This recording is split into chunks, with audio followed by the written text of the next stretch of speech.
వయస్సు 40-45 సంవత్సరాలు దాటిపోయింది. మేము ఇంకా సెక్స్‌లో పాల్గొనాలంటే మాకు చాలా వీక్‌నెస్ అనిపిస్తుంది అని చెప్పేసి ఈ మధ్య కాలం లోపల ఎక్కువ మంది వస్తున్నారు.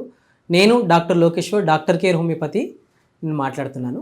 సో, ఈ మధ్య కాలం లోపల 40-45 సంవత్సరాలు దాటిన తర్వాత చాలా మంది లోపల ఎక్కువ మంది మగవాళ్ళ లోపల చూసేటువంటి ప్రాబ్లమ్ మేల్ ఇన్‌ఫర్టిలిటీ అనుకోవచ్చు. దాంతో పాటు ఎక్కువ చూసేటువంటి సమస్య లోపల పర్సనల్ ప్రాబ్లమ్ అని చెప్పేసి ఎవరికీ చెప్పుకోలేకుండా బాధపడే విషయాల లోపల ప్రీమెచ్యూర్ ఎజాక్యులేషన్ అనేది ఎక్కువ చూస్తున్నాం అనమాట. సో, ప్రీమెచ్యూర్ ఎజాక్యులేషన్ దీన్ని ఎరెక్టైల్ డిస్‌ఫంక్షన్ అని కూడా చెప్తూ ఉంటాము. సో, ఎరెక్టైల్ డిస్‌ఫంక్షన్ లోపల మెయిన్‌గా చాలామంది లోపల 45 దాటిన తర్వాత ఈ వీర్యం అనేది త్వరగా స్ఖలనం అనేది అవుతూ మేమింకా హ్యాపీనెస్‌ని కోల్పోయినామని చెప్పేసి చాలామంది బాధపడుతూ ఉంటారు. సో, వారికి డాక్టర్ కేర్ హోమియోపతి లోపల చాలా చక్కటి వైద్యం అందుబాటులో ఉందండి. సో, ఎందుకు ఈ విధంగా జరుగుతుంది? ప్రీమెచ్యూర్ ఎజాక్యులేషన్స్ ఎందుకు అవుతున్నాయి? ఎరెక్టైల్ డిస్‌ఫంక్షన్ ఎందుకు అవుతుంది అని చూసినట్లయితే ఈ ఎరెక్టైల్ డిస్‌ఫంక్షన్ వల్ల చాలామంది కూడా వాళ్ళ లైఫ్ పార్ట్నర్‌తో చాలా విభేదాలు వచ్చి ఫ్యామిలీస్ కూడా చాలా డివోర్స్ వరకు వెళ్ళిన కేసెస్ కూడా మనం చాలామందిని చూస్తున్నాం. సో, అలాంటి వాళ్ళకి ఏంటంటే హోమియోపతి లోపల చాలా చక్కటి మెడిసిన్స్ ఉన్నాయండి. భయపడాల్సిన అవసరం లేదు.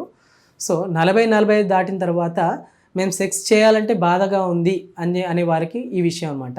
సో, ఏంటంటే ప్రీమెచ్యూర్ ఎజాక్యులేషన్‌కి గల కారణాలు ఏంటంటే వయసు రీత్యా 40-45 దాటిన తర్వాత శరీరం లోపల కొన్ని రకాలైనటువంటి హార్మోనల్ చేంజెస్ అనేది సంభవిస్తాయి అన్నమాట. దాని లోపల మెయిన్‌గా చూసినట్లయితే సెక్స్ చేయాలంటే మెయిన్ ఇంపార్టెంట్ హార్మోన్ టెస్టోస్టిరాన్ అనమాట.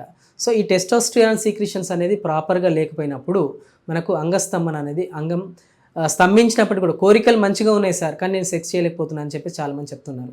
సో, సెక్స్ చేయాలి అని అంటే హార్మోన్ ఒకటి ఇంపార్టెంటు, దాంతోపాటు చేయాలనే తపన కూడా ఇంపార్టెంటు.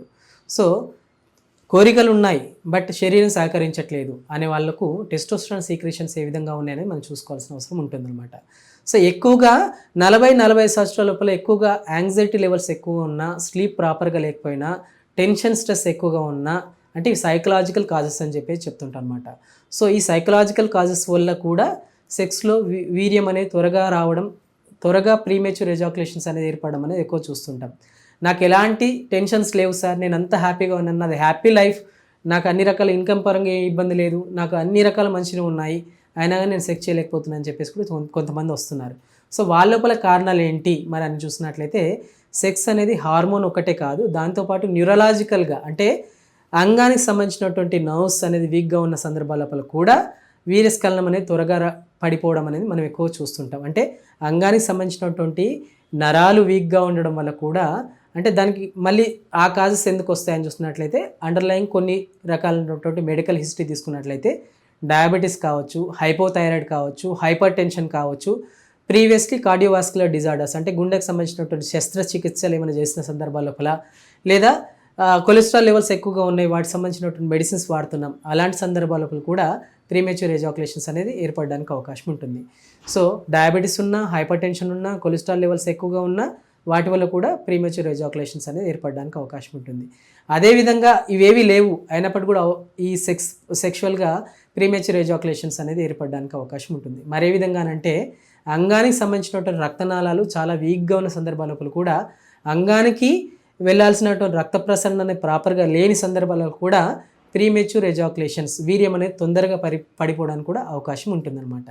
సో, అసలు కారణం ఏంటి, దానివల్ల ఈ ప్రీమెచ్యూర్ ఎజాక్యులేషన్స్ అనేది ఏర్పడినాయని తెలుసుకోవడానికి మొదటగా మనం హార్మోనల్ శరీరంలో ఉన్నటువంటి హార్మోన్స్ ఏ విధంగా ఉన్నాయి, టెస్టోస్టెరాన్ లెవెల్స్ ఏ విధంగా ఉన్నాయి, luteinising LH, FSH and male hormones తగ్గి ఫీమేల్ హార్మోన్స్ పెరిగే కొన్ని ప్రాబ్లమ్స్ వల్ల కూడా ఈ విధంగా జరగడానికి అవకాశం ఉంటుంది. సో, హార్మోనల్ స్టడీ చేసి కారణం ఏంటని గుర్తించడానికి అవకాశం ఉంటుంది.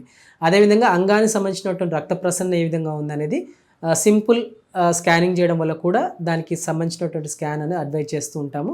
సో, రక్త ప్రసరణ ఏ విధంగా ఉంది కూడా గుర్తించి వాటి రిలేటెడ్గా మెడిసిన్స్ అనేది అందిస్తూ ఉంటాము. ఇవన్నీ కూడా నార్మల్గా ఉన్నప్పటికీ కూడా సైకలాజికల్గా ఒకవేళ ఇబ్బంది ఉండి, టెన్షన్ ఎక్కువగా ఉండి, స్ట్రెస్ ఎక్కువగా ఉండి, యాంగ్జైటీ ఎక్కువగా ఉండి, స్లీప్ ప్రాపర్గా లేని సందర్భాల లోపల వాటి రిలేటెడ్గా మెడిసిన్స్ అందించడం వల్ల కూడా ఈ ప్రీమెచ్యూర్ ఎజాక్యులేషన్ సమస్యను అధిగమించడానికి అవకాశం ఉంటుంది. సో, ఎవరైనా మీ ఫ్రెండ్స్లో కానీ మీరే కానీ ప్రీమెచ్యూర్ ఎజాక్యులేషన్ సమస్యతో బాధపడుతున్నా కానీ, వీర్యం తొందరగా పడిపోతుంది, నేను ఇంకా హ్యాపీనెస్ని కోల్పోతున్నాను అనే భావన మీలో ఉన్నట్లయితే బాధపడాల్సిన అవసరం లేదు. మీ దగ్గర ఉన్నటువంటి డాక్టర్ కేర్ హోమియోపతిని సంప్రదించండి. స్క్రీన్ మీద స్క్రోల్ అవుతున్నటువంటి నెంబర్కి కాల్ చేసి ఈరోజు అపాయింట్మెంట్ తీసుకోండి. మీ దగ్గర ఉన్నటువంటి డాక్టర్ కేర్ హోమియోపతిని సంప్రదించండి. ఏంటి కారణం ఏంటనేది విశ్లేషించి దానికి రిలేటెడ్గా మెడిసిన్స్ అనేది అందిస్తారు. మీ ప్రాబ్లమ్ పూర్తిగా న్యాచురల్ వేలో అధిగమించడానికి అవకాశం ఉంటుందన్నమాట.